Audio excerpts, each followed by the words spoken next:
Tonight's episode is brought to you by Rugby Distillery. Hard to pronounce, easy to drink. Find out more at goodrigby.com. Just give the average Joe an insight of what's it like playing at this level. Friday night's always been a personal favourite of mine. You've got the long weekend. Everyone's just wanting that release, that stimulation, just to watch a macabre sport of gladiatorial confrontation. And you feed off that as athletes. Like, you love it. Love it. Love it. Love it. Love it. Love it.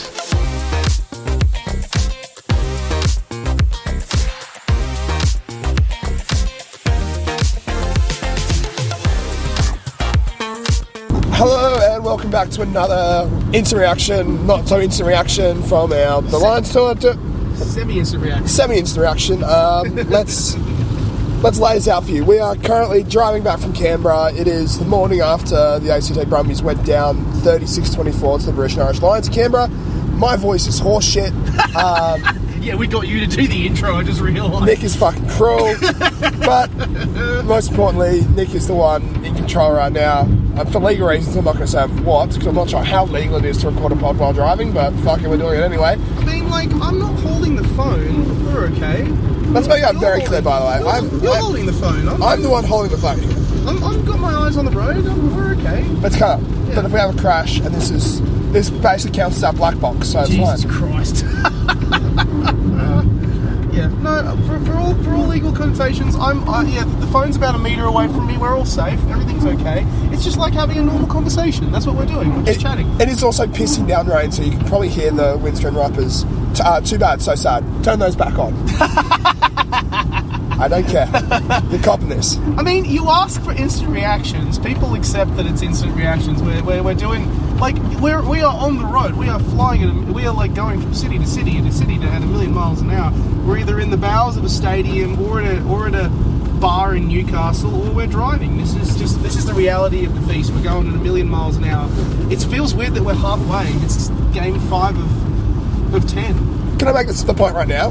Including we forgot we need to include Wallaroos. Wallaroos, as well. so technically 5 from 11. 5 from 12. No, we'll be out. Yeah, it will be out. Yes, that's true. Yeah, so nearly halfway. Can I make the point? You mentioned the bowels of Canberra Stadium. Canberra Stadium fucking sucks. I made this point for the USA game, and you've sort of figured out why as well. Why does it suck for you? Why does it suck? I mean, like, okay, for context for everyone on the outside, like, the bowl, yes, it's cold and miserable, but, like, it's not the worst ground in the world to watch a game of rugby. But for context, like, in the inner bowels of Canberra Stadium, you know, it looks like a stadium that's 50 years old. It's clearly not designed for, you know, massive rolling on stuff with 50 members of the press and all sorts of stuff like that. So we had some challenges last night, but at least the game was good. Game was great. Game was really, really good. I mean, we were talking about it in Newcastle. I think I can't remember who was the person who predicted that it was going to be a result or a loss similar to the Waratahs. I thought you thought they were going to get pumped, but I actually reckon I'm going to call it here. I mean, it was going to be hard for the Brumbies to replicate 2013, but God, they had a crack. Absolutely. They had an absolute crack at it. And the funny thing is, I don't even think they played that well. Like, no. They could have played. I reckon the Brumbies could have played a lot better, because they asked a hell of a lot of questions of a pretty solid Lions squad. And when you consider it was 5 tries to 4, one of those tries to Lions was a stupid call. Oh, God. Also, but a point that we missed, came off a fluke kick from Finn Russell that hits the corner post and stays in. Yeah. If that rolls in a touch, you take a line out, you kick it straight out, 12-10. Yeah, that's right. That goes dead, you scrum, you win that, 12-10. Yeah. And instead, they compound it by going short, don't win it back. 19-10. That cooked them, I reckon. Like, so I was actually genuine. I was kind of thinking a little bit more about this. I mean, you kind of pointed out at half-time, was like, yeah, they fucked it now. They fucked it. And I was like, you know what? I do believe that the Brumbies will come back. Editor's note. I nearly got my head bashed in for saying that. No, it wasn't. Okay, yeah, we should probably set the scene for all of this, shouldn't we? We should, like... So... I was kind of like, no, the Brumbies have had a good tendency to come back, like working on the second half, making effective use at half time, and coming back into the second half is something they're very, very good at, and that they've shown. Then I was like, they just have to score in the first half, and I mean, they did score pretty quickly in the second half. They did score very quickly in the second half. It's just that the Lions scored first just beforehand. Yeah. And it was Hudson. It was our colleague Zach who set me up. I think, to be fair, Nate, I did warn you like 10 minutes into the match. You're like, it's for context. Like, we are fans. Like, yes, we do this as a professional job, but we are fans. Like, we get emotionally invested. It's hard for us to keep our emotions in check when it's a team that we genuinely love, but we have a job to do. And I said to Nathan, you know, like how I've been trying to work really, really hard on keeping my emotions in check during a match, Nathan, and you were like, yeah, and I'm like, I'm in trouble, mate. Like 10 minutes into the first, 10 minutes right in after the Brumbies scored that first try, and then Hudson Crichton scores, and the margin is back to less than 10. And it was just after our colleague Zach, who he loves to shit stir. He's a massive shit stirrer. Was literally like, Nick, can you motivate your side? And I was like, it was like at the 50-minute mark, Nick, do you have any motivational words for your side? And I didn't say a word because I was like, I have faith that they are going to score. Like, I trust in them to score. Maybe it's like similar to, you know, if you're an All Blacks fan and you're like, of course, they're a couple of points down, but of course they're going to come back. That's what they do. This is where they dig deep and then they produce a result. And then, of course, Crichton scores that try to get them back in the game, and I just unloaded. I was like, what was it you were saying? Or something like that. And poor Nathan was just like, I think I'm going to die. You ever see Ebenet's best eyes? Oh, that's what I copped. Oh, I'm sorry. I'm really. It's okay. I get it. I want it on the public record. I don't like losing my cool, but I got emotionally invested because, like, everyone was saying in the lead up to the match it's going to be a 50-point drubbing, and I didn't. I said 20. 20-point drubbing. Well, some people said it was going to be like a flogging, and I was like, I don't think. I genuinely, hand on heart, didn't believe it was going to be, because unlike other teams, I think the Brumbies extended squad, they know those systems and those programs well. It's one of the few Australian sides that actually really has that down pat to a T. So I was like, I genuinely think that they're going to build off what they saw the Waratahs do and then add their own flair to it and produce a good result. And they did. They were in that match. Yeah, they were quality. With 8 Wallabies on the sideline, I think the forward pack matched them. I think the pressure continued at ruck time, which is going to be a good sign for the Wallabies. Yeah. I think attacking-wise, they were the most successful Australian side by far.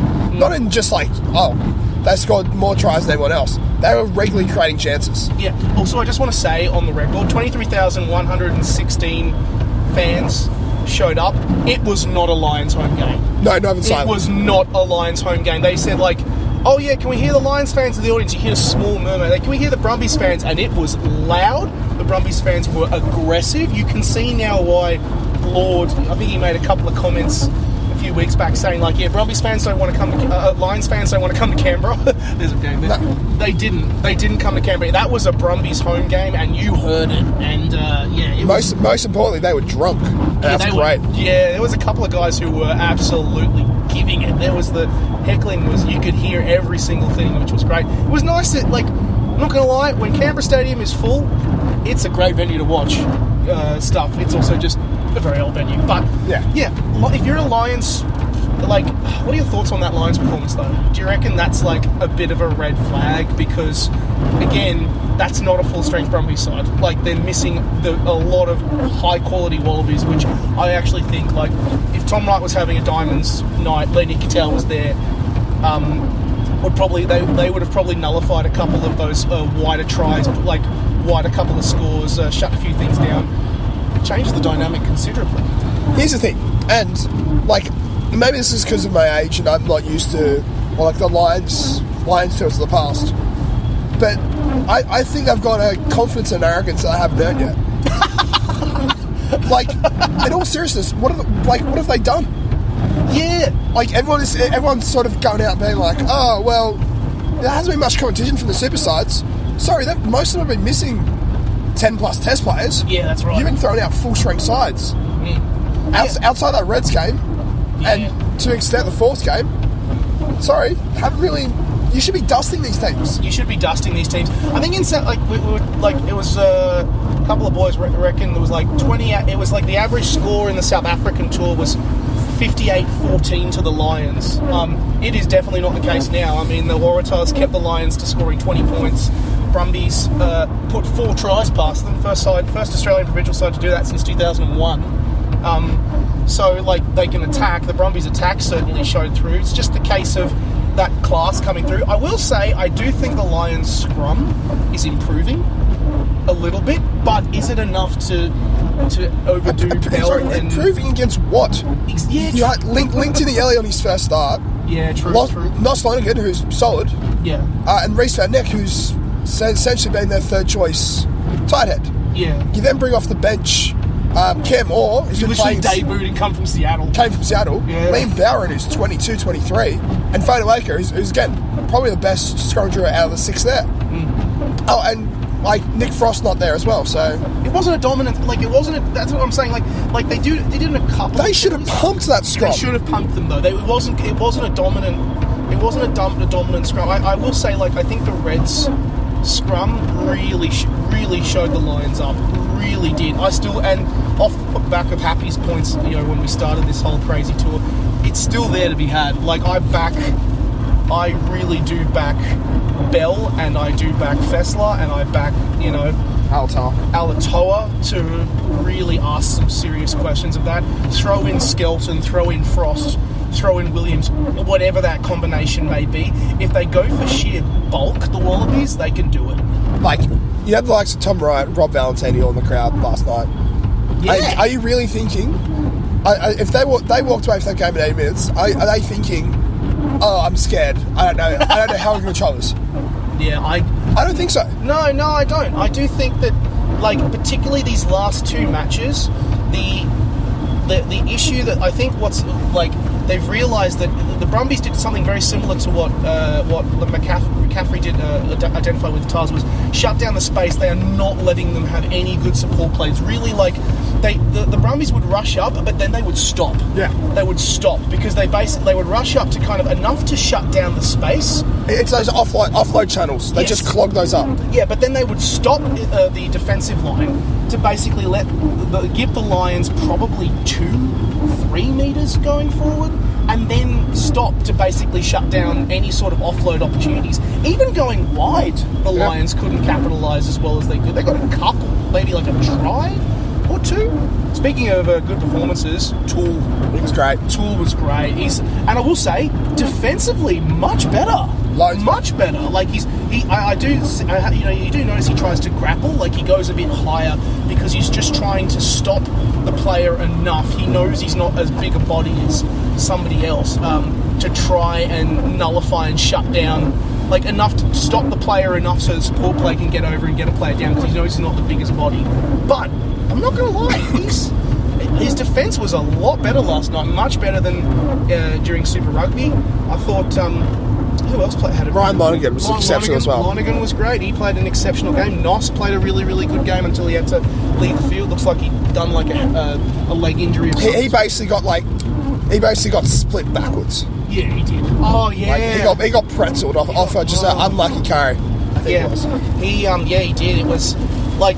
But actually, collectively as a side, I thought that those Brumby systems really shone through. Again, in a game where I don't actually think the Brumbies played that well. No. They didn't. No, they didn't. And I mean, like, God, if only it had been 12-10 at half-time. If only. I thought Declan Meredith played an okay game, with that one exception being that absolute blemish there. I can see what they were trying to do to go short, but in my head, like, the siren had gone, bang it long, like, and get the space back. Yes, you'll probably run into them, you know, halfway between halfway and the 22, but that gives you space. It gives you breathing room. Trying to put it short, you're running the risk of throwing everyone, and it blew up in their faces. It was that one. I think it was the one moment where the Brumbies kind of fell short on the tactics front, and I mean, in the end, it made them chase the game. They did try their best to claw it back, but that was disappointing. I think that moment was probably the defining moment that kind of cost them the match, really. Yep. The more we think about it. But, you know, good game, and plenty of questions asked of the Lions, and it gets me more excited for these tests, man. But before we get to the tests, yes, Saturday, AUNZ in Adelaide. We have a squad. We have a squad.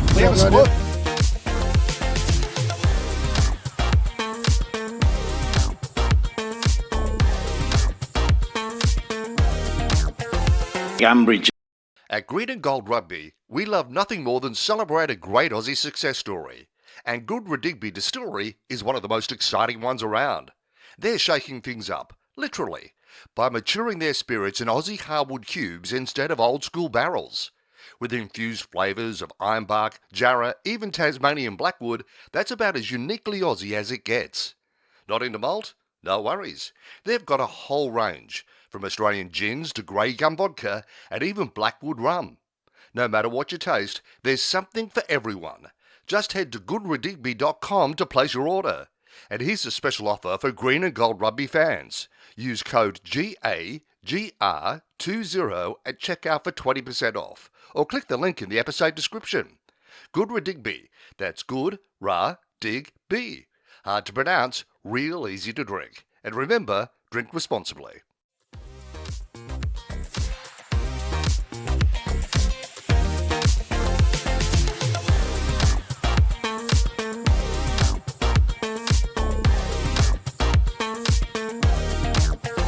Cambridge. We have an idea of a side as well. Yes, we do. We have. We can mention this. It's been officially announced, hasn't it? The squad. The squad's been announced. The squad's been announced. We've officially got a squad that is officially out. It's 17 internationals in that starting side. In the 23. In the 20. We've got up to 17 internationals in 15 minutes. Yeah, no, true. 17 internationals in the 23, and I'm not going to lie.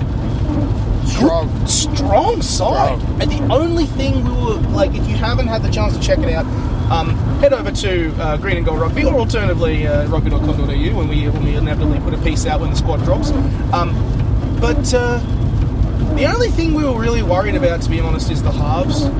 It's like Harry McLaughlin-Phillips and Tate Edmed is clearly they're clearly. I mean, they're not like. I mean, full disclosure. I mean, they're good players, but like in the context of that wider squad, they're clearly the weakest. They're clearly the least experienced on that side. Like when you've got Aiden Ross, BPA, Jeffrey Tamonga-Allen in the starting row, I mean, like the loose forwards of Frizzell, Satutu, and Samu is just gun. Yeah. The centre pairing, gun. That back three, ruthless. Even the bench looks good. I mean, guys like Phillip and Campbell, Joe Braille off the bench is going to be killer. Yeah, he's a good choice. I think he showed a lot against the Lions when he played in, and he's really developing into another thing that Australian rugby needs a lot more of, just big bastards who get the work done. What I will call it, a Scott Fardy. A Scott Fardy figure. We need more Scott Fardy figures who just do the hard work. They don't make the highlight reel, but your team is indispensable without them. It's good to see that there's a couple of big bastards in that squad, and a good balance as well. A lot more Kiwis than 1989, which I'll say that as well. Which is nice. Yeah, it's a nice balance. If you're Lions, if you're Andy Farrell looking at that squad, what do you do? Like, do you go for a full strength side again, or do you try what do you do? You can't go full strength side. Yeah, just off the Brumbies. You got to go second string. And do you reckon that opens things up? Because obviously, when was the last time the Lions clean swept, went through a tour undefeated? Well, Argentina counts. Yeah, Argentina.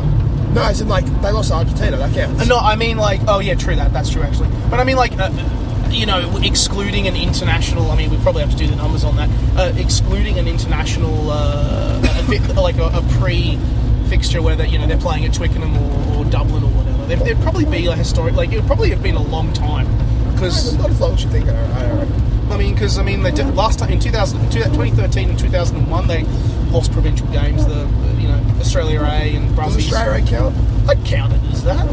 International. If you want to be technical about it, they would have beaten every provincial side in South Africa. Yeah. But then they lost to South Africa A, and then they lost the series.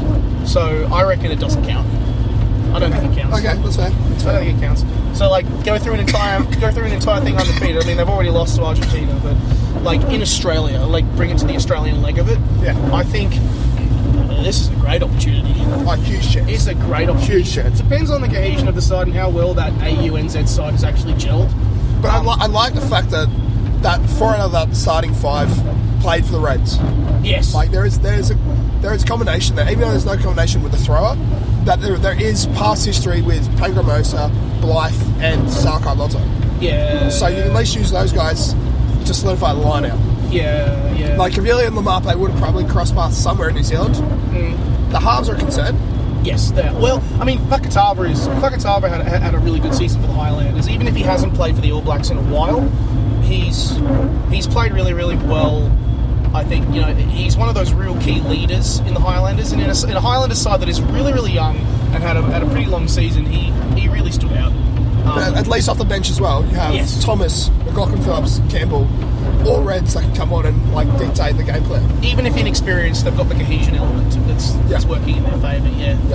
Yeah, which is good. But yeah, I'm excited for this match. I'm really excited. It's looms as a really cool opportunity to talk, and let's go on out on a limb here and say it's not only that, but it's really, really competitive, and they actually pull a win. I mean, so many people have always said, "Oh yeah, the AUNZ concept, it's a novelty. It's a pipe dream. It's a pipe dream."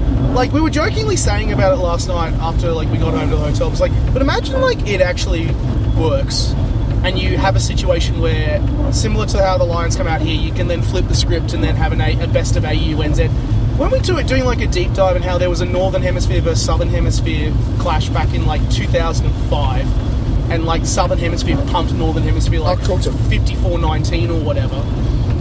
There actually has been a concept like this before, and it actually worked really, really well. Oh yeah, that's smart. And that was a charity game, but bring it back. Yeah, that's right. I'm hoping that it's really competitive, but not only that, fans tune in, Australians enjoy it, but Kiwis enjoy it, and actually go, hey, there's actually a real value in... We all joke about, the best of Southern Hemisphere, Australia and New Zealand sides, but actually doing it for real. Send them on a tour, make them play Wales, England, Ireland, get them to do a home nations tour, give the Lions a taste of their own medicine and the challenges of it. I reckon it'd be really fun. Oh, they go to France. Do France as well, yeah. But I hope it goes well, and I hope it's more of a, hey, here's a cool opportunity to do something as well. Say they go back to New Zealand. I mean, they've got plenty of sides to play in New Zealand, but throw in a AUNZ clash as well. Yeah. Why not do it? Why not do it? And then the First Nations Pacifica concept, I hope that works too. Which, I mean, we're hoping to have a squad announced for that pretty soon. We can mention that, can't we? I mean, there's going to be a squad confirmed in the next... have to. Yeah.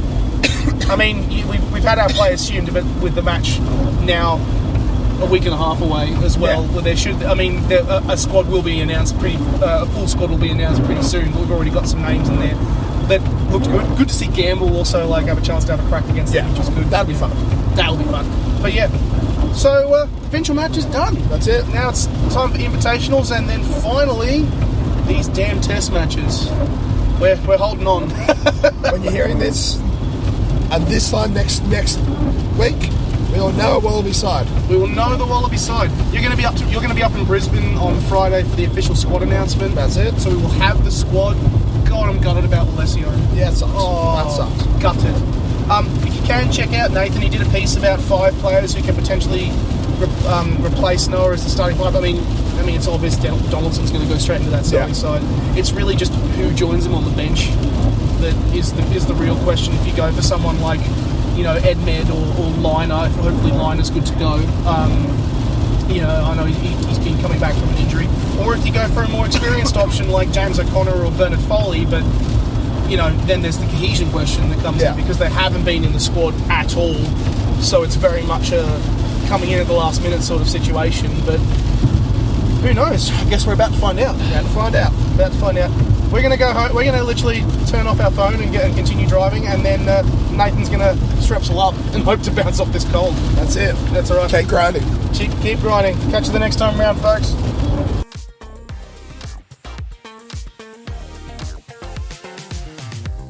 We've got another week to get back on the horse and take that horse to the water, and you can ask that horse, you can say, hey horsey, do you want to have a drink or do you want to swim? And it's up to that horse to then realise what he wants to do in his life. So we're looking forward to, like I say, getting back on that horse. And are you looking forward to getting back on the horse 6 months since we last saw you? I don't like horses, I can't ride. Give myself an uppercut. Tonight's episode was brought to you by Goodwood Digby Distillery, uniquely Australian and proud of it. Cheers to supporting local. Visit goodredigby.com.